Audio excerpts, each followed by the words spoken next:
she knew she could not get the rampion, she pined away and grew pale and miserable. Then the man was uneasy and asked, "What's the matter, dear wife?" "Oh," answered she, "I shall die unless I can have some of that rampion to eat that grows in the garden at the back of her house." The man, who loved her very much, thought to himself, "Rather than lose my wife, I will get some rampion, cost what it will." So, in the twilight, he climbed over the wall into the witch's garden, plucked hastily a handful of rampion, and brought it to his wife. She made a salad of it at once and ate it to her heart's content. But she liked it so much, and it tasted so good, that the next day she longed for it thrice as much as she had done before. If she was to have any rest, the man must climb over the wall once more. So he went in the twilight again, and as he was climbing back, he saw all at once the witch was standing before him, and he was terribly frightened as she, with angry eyes, cried, "How dare you climb over into my garden like a thief and steal my rampion?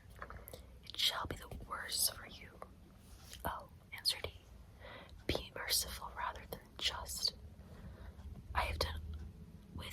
I have only done it through necessity, for my wife saw a rampion out of the window, and she became possessed with so great a longing that she would have died if she could not have had something to eat." Then the witch said, "If it is all as you say, you may have as much rampion as you like, on one condition. The child that will come into the world must be given to me. It shall go well with the child, and I will care for it like a mother." In his distress of mind, the man promised everything, and when the time came when the child was born, the witch appeared, and, giving the child the name Rapunzel, which is the same as rampion, she took it away with her. Rapunzel was the most beautiful child in the world. When she was 12 years old, the witch shut her up in the tower in the midst of the wood, and it had neither steps nor door, only a small window above. When the child wished to be let in, when the witch wished to be let in, she would stand below and would cry, "Rapunzel, Rapunzel, let your hair down." Rapunzel had beautiful long hair that shone like gold. When she heard the voice of the witch, she would undo the fastening of the upper window, unbind the plaits of hair, and let it down 20 ells below, and the witch would climb up by it.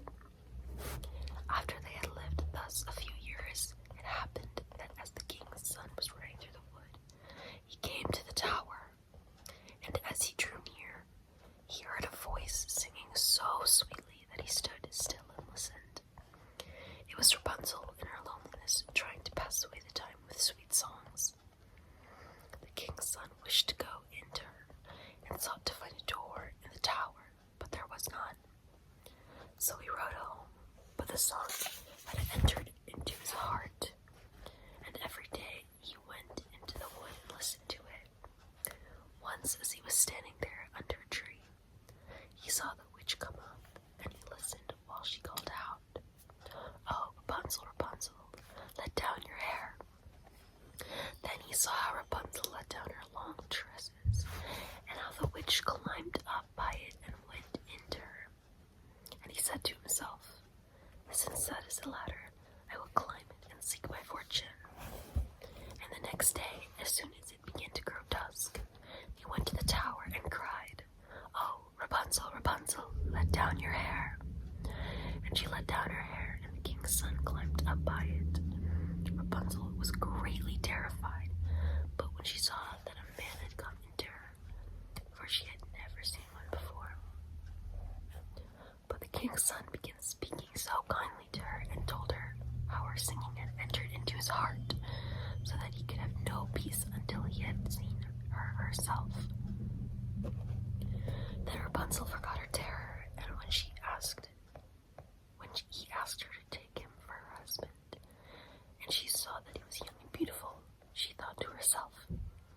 I certainly like him much better than old Mother Gothel.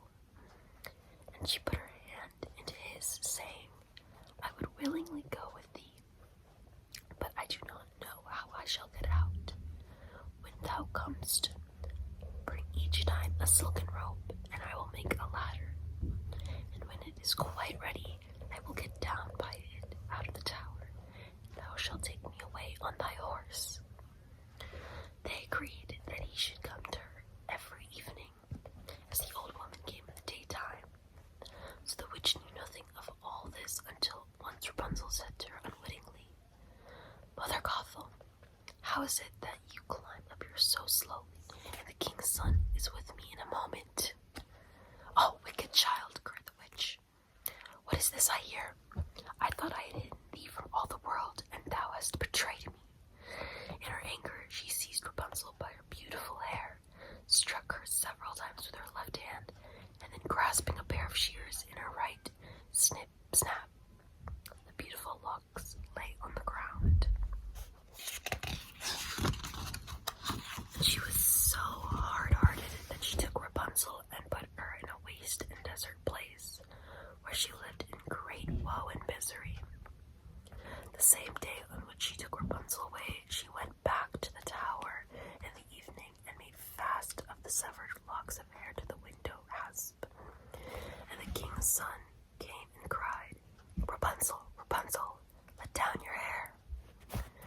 Then she let the hair down, and the king's son climbed up, but instead of his dearest Rapunzel, he found the witch looking at him with wicked, glittering eyes.